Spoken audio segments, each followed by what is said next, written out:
There are some colleges that have tried to go to the far end of the spectrum in terms of the intensity of the experience.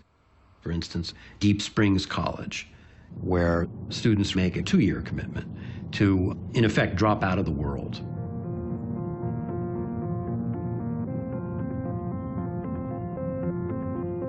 The mission of Deep Springs College is to provide a free education to young men in preparation for lives of service to humanity.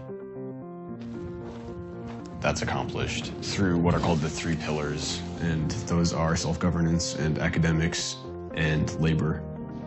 And we live in this small community, and we spend half of our time in class and spend the other half of our time working either on the ranch or in some way for the community. In committee meetings throughout the week, we exercise self-governance, which is basically taking responsibility for the community. We choose what classes we're going to take together. We have political theory after Marx, critical theory at the Frankfurt School, Nietzsche. I think there will be something incredibly rewarding about going in depth onto one school of thought very intensely. Through this education, we are like putting ourselves through a grinder of some sort. I cared so little for the idea of going to college. It was kind of like Deep Springs or nothing. It's a place that demands of you pretty constantly. And I like that.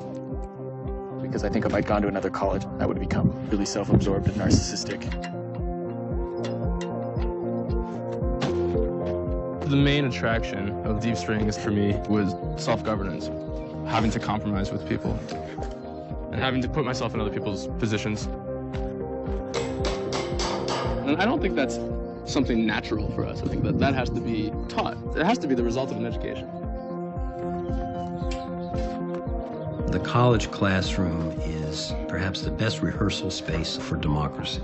Students learn to speak with civility, listen to one another with respect, and most of all, they learn that you can actually walk into a room with one point of view and walk out with another. Hegel's saying you need to have a common identity as citizens because it creates the bonds of affection. We are not simply sons or brothers, students or doctors, but also citizens. Like, why are we talking about the state at all? Expression of the individual through the state. I don't feel that. It's because you're treated like a person already. What's being defined as personhood has previously been exactly the mode in which we have kept, entire races of people outside of the state. So I agree with you in the sense, why are we talking about the state when, like, its definition of personhood isn't good enough here? But you recognize that Hegel can be read against that argument. Right. Very effectively. Yeah, I agree. But sometimes I think the best way to bring Hegel into the new day is to transgress him. Right? Students actually have a lot to learn from each other.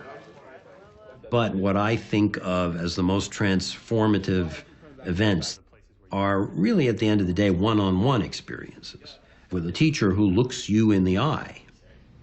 I had a shitty public school experience, right? Like, saw lots of racism, lots of sexism, got beat up, got in fights. Teachers can't do shit. Families can't do shit. I do think families and teachers can do shit. Every time that I come in here and I say, what do you guys think about this? Do you want to change these assignments? How do you like these readings? I'm trying to give you opportunities for agency so that I'm not just simply treating you as any old students.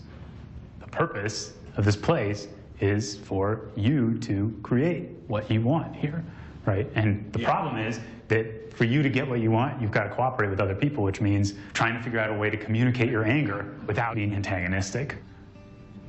2.5 hours of Hegel. Take a half-hour break, another hour and a half of Lacan.